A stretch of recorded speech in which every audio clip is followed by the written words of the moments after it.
Hello बच्चों, good evening, good morning, good afternoon, good night, जो भी आप समझो आप सभी को। और स्वागत है आप सभी का। ये हमारा आई थिंक तीसरा लेक्चर है। हाँ, तीसरा लेक्चर है शायद आज, तीसरा लेक्चर और चैप्टर नंबर 3 है। ठीक है, अभी तक हमने पहले लेक्चर में कुछ बेसिक पढ़े थे मैट्रिक्स का। उसमें हमने आपको बेसिक बताया था मैट्रिक्स होता क्या है, इसकी जरूरत क्यों पड़ी। फिर उसमें कुछ हमने टाइप्स देखे थे, ऑर्डर के बेस से हमने 4 टाइप्स पढ़े थे, उसको हमने देख लिया था। और इस 8 टाइप्स के हमारे थे इसके एलिमेंट्स के बेस पे, उसमें हमने 4 पढ़ लिए थे। ठीक है, 4 और हमारे बचे हैं, उसमें से हम 2 ही यहाँ पढ़ेंगे। ठीक है, और 2 में आगे का कॉन्सेप्ट यूज होगा, इसलिए उसको हम आगे पढ़ेंगे। ठीक है, तो इसको पहले हम निपटाते हैं 2 जल्दी से। तो बहुत आराम से चल रहे हैं हम, शायद बहुत आराम से चल रहे हैं, स्पीड तो नहीं सही, मतलब तेज है शायद।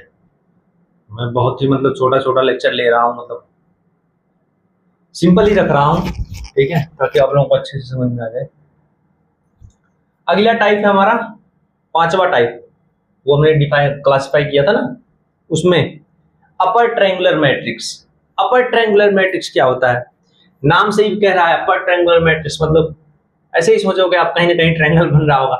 ए square matrix in which all elements below the principal diagonal are zero is called an upper triangular matrix. Principal diagonal क्या होता है? ये लेफ्ट के टॉप से और राइट के बॉटम तक, ये वाला जो है जनरली ये प्रिंसिपल डायगोनल होता है।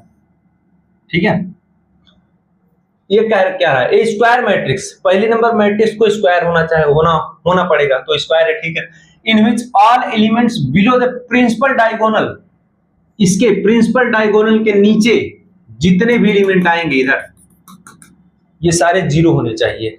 ठीक है, ये सारे 0 होने चाहिए, मतलब ये वाले। ठीक है,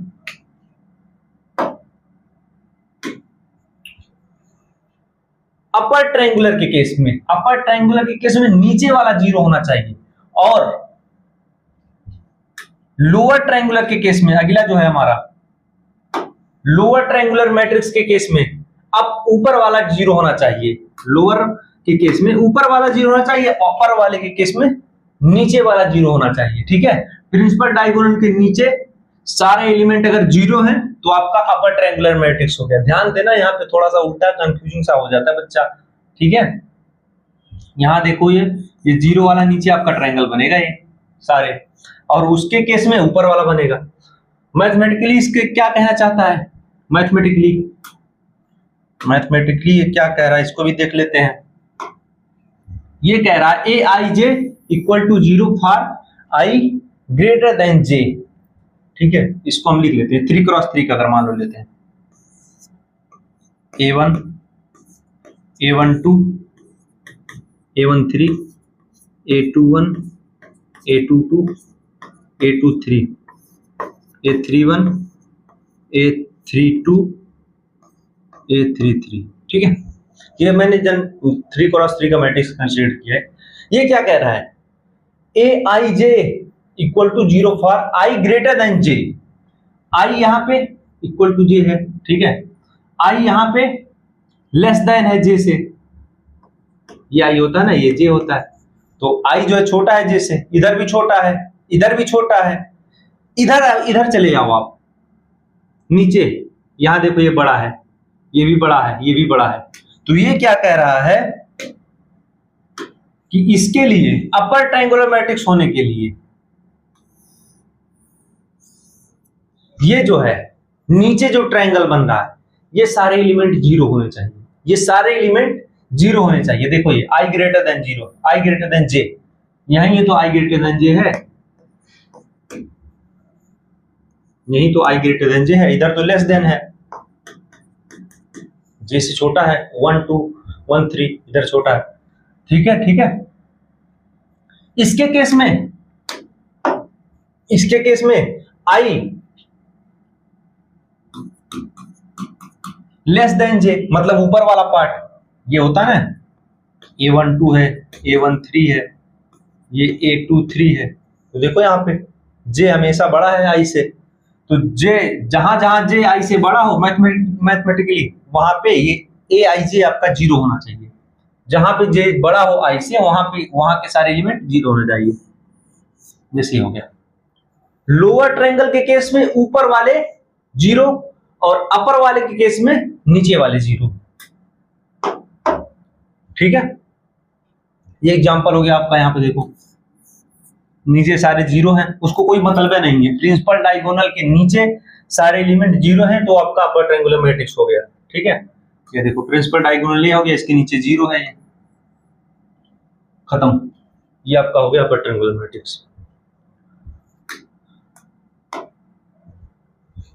लोअर वाले केस में देखो एग्जांपल है, ये प्रिंसिपल डायगोनल हो गया, ये आपका 0 बन रहा है।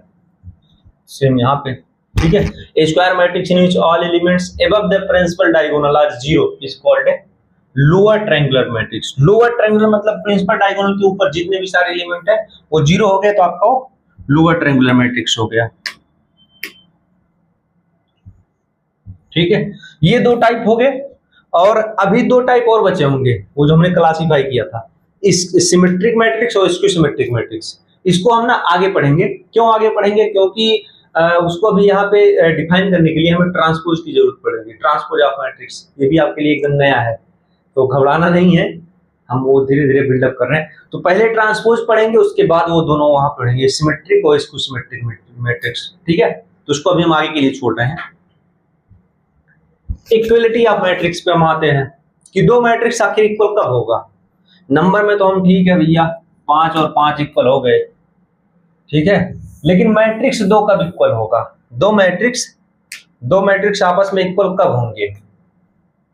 ठीक है, 2 matrices are said to be equal if and only if 2 condition equality के लिए चाहिए। पहली कंडीशन है ये कि the orders are the same, their orders are the same. ठीक है, उनका ऑर्डर सेम होना चाहिए। अब जैसे 2 क्रॉस 3 का है, ठीक है, इसको आप 2 क्रॉस 2 से इक्वल नहीं कर सकते ना, ये मतलब ही नहीं निकलेगा इसका कुछ। आप कैसे इक्वल करोगे इसको? अगर ये 2 क्रॉस 3 का है तो ये भी 2 क्रॉस 3 का होना चाहिए। ठीक है, तो इसके करस्पॉन्डिंग जैसे ये है, ये दोनों इक्वल होना चाहिए, ये है, ये इक्वल होना चाहिए। ठीक है, ये है, ये इसके इक्वल होगा। इसी तरीके से करस्पॉन्डिंग एलिमेंट जो है वो इक्वल होंगे। दूसरा कंडीशन वही मैं बताया, every corresponding elements is equal. ये वाला जो है इसके इक्वल होगा, ये वाला जो है इसके इक्वल होगा। ठीक है, ये वाला इसके इक्वल होगा। मैंने 6 अलग अलग साइन बना दिए, देखो। ठीक है, मतलब इसका जो ये है इसके करस्पॉन्डिंग यही बनता है ना, इसका ये बनेगा, इसका ये बनेगा, इसका ये बनेगा। तो इक्वलिटी के लिए क्या जरूरी है? पहला ऑर्डर सेम होना चाहिए। 2 मैट्रिक्स इक्वल तभी होंगे जब उनका ऑर्डर सेम हो। ये भी नहीं होगा ये 2 क्रॉस 3 है तो ये 3 क्रॉस 2 है तो भी नहीं, ये ऑर्डर अलग अलग है। यहाँ 2 क्रॉस 3, ये 3 क्रॉस 2 नहीं होता है मैट्रिक्स के केस में, इस चीज को ध्यान देना। मतलब ठीक है, तो सेम ऑर्डर का होना चाहिए। सेम ऑर्डर का है तो मतलब उसका करस्पॉन्डिंग एलिमेंट इक्वल, मतलब वही होगा, एक तरीके से वही मैट्रिक्स हो जाता है। ठीक है, if A equal to this and B equal to this, अगर ये है और A और B इक्वल तभी होंगे जब उसके सारे एलिमेंट AIJ, जैसे ये AIJ है ना, जैसे A11 हो गया और इधर B11 हो गया, ये बराबर है दोनों। A12 हो गया इक्वल टू B12 हो गया। ऐसे अगर 2 मैट्रिक्स है A11, A12, A21, A22 और ये B11, B12, B21, B22, ये तभी इक्वल होंगे जब ये सारे इसके करस्पॉन्डिंग एलिमेंट इक्वल होंगे। ये इसके, ये इसके, ये इसके, ठीक है, और ये वाला इसके करस्पॉन्डिंग एलिमेंट इक्वल होंगे तो हमारा वो मैट्रिक्स आपस में इक्वल हो जाएंगे। आगे बढ़ते हैं, ये एग्जांपल देखते हैं। क्या ये मैट्रिक्स इक्वल हैं? पहले ऑर्डर कंडीशन क्या थी, पहले ऑर्डर चेक करते हैं। ये हमारा गया 2x2 का, और ये हो गया 2x3 का। अच्छा, इधर तो कुछ हमने गलत नहीं किया है।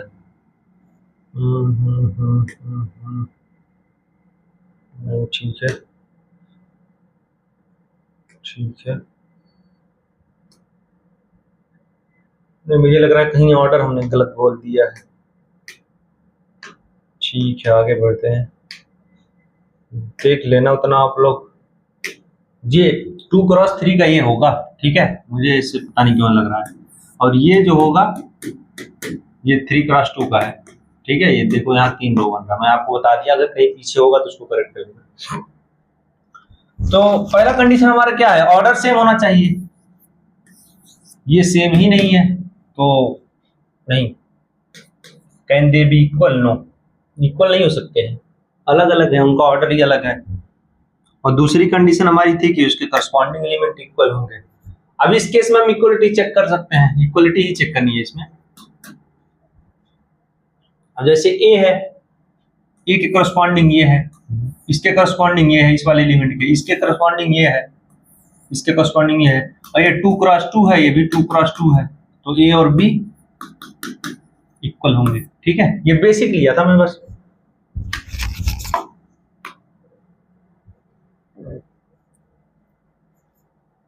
अगर ए हमारा इतना है, ए मैट्रिक्स दिया हुआ है, बी दिया हुआ है, और वो कह रहा है ए और बी बराबर हैं, ए मैट्रिक्स और बी मैट्रिक्स आपस में इक्वल है, तो हमारा यहां से क्या क्या रिलेशन बन सकता है, यहां से हमारा क्या क्या रिलेशन बन सकता है। अगर ए और बी बराबर है, वो कह रहा है ए और बी बराबर है, और हम चेक भी कर लिए कैसे, 2x2 और 2x2 हमारा ये जो दोनों है सेम ऑर्डर के हैं, और वो कह रहा है ए और बी बराबर है, तो इसका मतलब करस्पॉन्डिंग एलिमेंट आपस में बराबर होंगे, मतलब ए और ये बराबर होंगे, ये और ये बराबर होंगे, ये बराबर होंगे, ये बराबर होंगे। डायरेक्टली लिख दे रहा हूं मैं, या आपको पहला एग्जाम्पल लिख देता हूं पूरा सही से, ए सी बी डी, ठीक है, ये इक्वल है पी आर क्यू एस। अब करस्पॉन्डिंग एलिमेंट देख लो, ए इक्वल टू पी हो जाएगा, ठीक है, स्मॉल पी, और बी इक्वल टू क्यू हो जाएगा, सी इक्वल टू आर हो जाएगा, और डी इक्वल टू एस हो जाएगा, ठीक है। ऑर्डर सेम, फिर करस्पॉन्डिंग एलिमेंट को हम कंपेयर कर लेंगे डायरेक्टली। अच्छा, ये अगला एग्जांपल हमारा, इसमें भी ऑर्डर देखो सेम है, इक्वल दिया है तो ऑर्डर तो सेम रहेगा ही, 2x2 2x2, ठीक है। अब इसमें क्या करना है, करस्पॉन्डिंग एलिमेंट इक्वल कर देना है। ये 5 5 तो है ही, 7 7 भी है, और ये इसके कर देना है। इसका मतलब हो गया x + 2 = 9, और एक हो गया 3y - 1 = 11, यानी 3y = 12, और इधर कितना हो गया, x = 7, तो इधर आएगा तो 7 हो गया, ठीक है। और यहाँ से y अपना हो गया 4, x = 7 और y = 4। इस केस में हमारा आंसर हो गया, ठीक है। ऑर्डर सेम तो करस्पॉन्डिंग एलिमेंट को कंपेयर कर दो, सिंपल सा ही लॉजिक ही है। Identify the types of the following matrix. अच्छा, ये जो दिए हुए हैं इनके टाइप्स बताने हैं। आओ,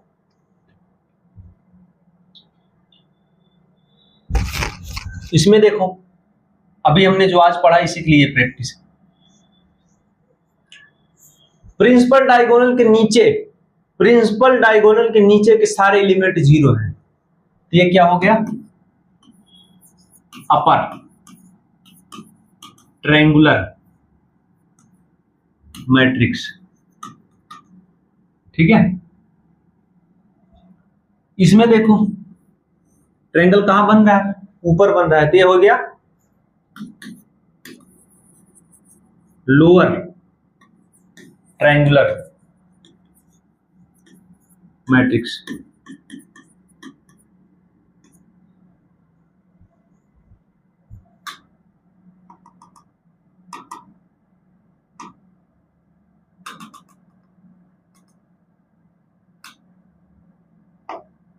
ठीक है। इस केस में देखो, आप इसको कंसीडर करोगे, वो दूसरे साइड के एलिमेंट पे नहीं कमेंट करता है, दूसरे साइड के एलिमेंट पे नहीं कमेंट करता है। आप यहां देखोगे इसको कंसीडर करके, ऊपर वाला 0 है, इसका मतलब ये हो गया लोअर ट्रायंगुलर मैट्रिक्स। और फिर यहां देखोगे नीचे वाला 0 है, इसका मतलब ये अपर भी हो गया। तो ये दोनों हो गया, ये दोनों हो गया, ठीक है। इस केस में ये दोनों हो गया।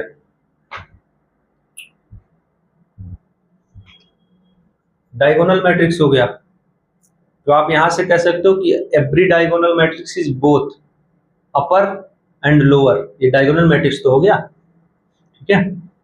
और अगर ये एलिमेंट सेम होते तो स्केलर हो जाता, एलिमेंट अगर सेम होते तो स्केलर हो जाता। रिवीजन करा दे रहा हूं मैं आपका पीछे का भी। State whether the following statement are true और फॉल्स। था ट्रू फॉल्स चेक करना। Every upper triangular matrix is a square matrix. Every upper triangular matrix is a square matrix. ये कह रहा है एवरी अपर ट्रायंगुलर मैट्रिक्स। हाँ तो ये तो सही है, क्योंकि ये डायगोनल निकाल रहे हैं। वो तो यही कहता है प्रिंसिपल डायगोनल के नीचे तो डायगोनल स्क्वायर रहेगा तभी आएगा, ठीक है। तो आपका स्क्वायर में ये पहला ट्रू हो गया, स्क्वायर ही होना पड़ेगा उसको। Every upper triangular matrix is a square matrix. Lower triangular के केस में भी होगा every lower triangular matrix is diagonal matrix. Every lower triangular, जरूरी नहीं है भाई, लोअर ट्रायंगुलर का मतलब ऊपर 0 बन रहा है यहां, ठीक है। यहां कुछ भी हो, यहां कुछ भी हो सकता है, यहां कुछ भी हो सकता है। यहां मान लो 5 है, ये 0 हो गया, ये 0 हो गया, तो ये तो डायगोनल मैट्रिक्स नहीं होगा। डायगोनल कब होगा? जब ये भी नीचे भी 0 हो जाए, जैसे पीछे वाला आया था केस। ये डायगोनल मैट्रिक्स है, ठीक है। ये डायगोनल मैट्रिक्स है, यहां 0 हो जाता तो ये डायगोनल मैट्रिक्स हो जाता। ऐसा बनेगा तब वो डायगोनल मैट्रिक्स हुआ, जरूरी थोड़ी है वैसा बने सारे केसेस में। Every lower triangular matrix, lower triangular क्या कहता है कि ऊपर वाले 0 हो, नीचे कुछ भी नहीं कहता है। नीचे चाहे 0 हो चाहे नॉन 0 हो, 0 हुआ तब ये डायगोनल बनेगा, अदरवाइज एक भी एलिमेंट अगर नॉन 0 हुआ तो डायगोनल नहीं हुआ। तो हर केस में नहीं सही है, केवल एक केस में सही है जब नीचे से नीचे भी सारे 0 हो जाए, ठीक है। एवरी अच्छा आपको रीजन समझ में आ रहा है ना, मतलब रीजन भी बस बता दे चल रहा हूं साथ में। Every diagonal matrix is both upper and lower triangular, ये केस रहा। एवरी डायगोनल मैट्रिक्स, ये डायगोनल मैट्रिक्स है, लोअर भी है अपर भी है, ठीक है, ये दोनों है। तो आप वो हमेशा अगर डायगोनल हुआ तो हमें दोनों केस में सही है।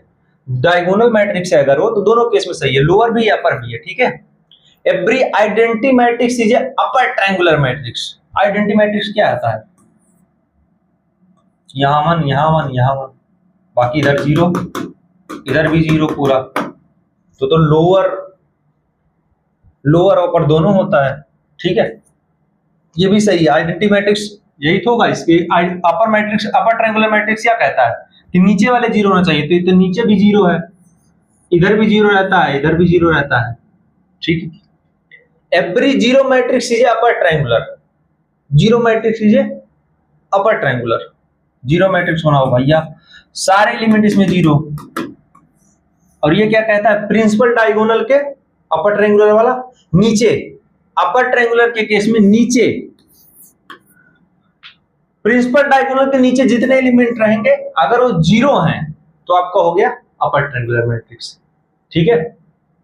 तो 0 मैट्रिक्स के केस में सारे 0 रहते हैं, तो ये भी सही है।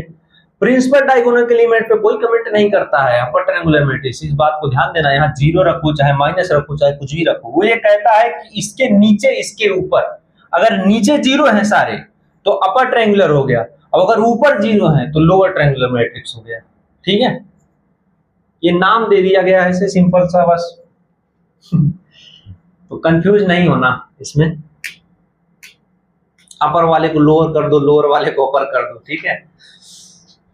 ये आप लोगों का शायद क्वेश्चंस है, हाँ ये आप लोगों का ही क्वेश्चंस है, इसको करना आप लोग। वैल्यू निकालनी अभी पीछे किए हैं, अगर ऑर्डर सेम है तो करस्पॉन्डिंग एलिमेंट इक्वल होंगे, इसमें भी वही करना है। इसमें भी वही करना है, ठीक है। ऑर्डर सेम है। इसमें ट्रू फॉल्स चेक करने हैं, अच्छे से इसको करना कंसेप्चुअल है, इससे आपको कंसेप्ट मतलब क्लियर होंगे। इसमें से कुछ हमने किए भी होंगे क्लास में, कुछ डायरेक्टली मैं बोला भी हूँ, कुछ हो सकता है ना बोला हूँ, उसको समझने की कोशिश करना है आप, लेकिन मोस्टली मैंने कवर कर लिया है, ठीक है, कुछ छूटा नहीं है। ये भी पीछे भी किए हैं, इसको आप इक्वल कर देना सीधे, 2x2 का है, 2x2 का ये भी है, करस्पॉन्डिंग एलिमेंट इक्वल करने हैं, ठीक है। इसमें चेक करने हैं कितने स्टेटमेंट ट्रू हैं, कितने फॉल्स हैं, ठीक है। ये बाकी आंसर है, इनको आप उसको करने के बाद ही देखना, ठीक है। रखते हैं आज इतना ही, और अब मैं सोच रहा हूँ मतलब थोड़ा सा छोटा ही रहे तो ही सही है, क्योंकि आप थोड़ा सा ज्यादा ही हो जाता है, मुझे ऐसा लगता है। थोड़ा थोड़ा पढ़ते हैं, बहुत टाइम है, रिवीजन के लिए भी बहुत टाइम बच जाएगा, इतना तेज हम चल रहे हैं, ठीक है। तो इतना ही रखते हैं, आराम से चलते हैं, आप पीछे का लगा के आना, पीछे का रिवाइज करके आना, और इसमें हो गया है। बाकी ये आगे हम पढ़ेंगे इसका अलजेब्रा, इसको जोड़ते कैसे हैं, घटाते कैसे हैं, और सब्ट्रैक्ट, एडिशन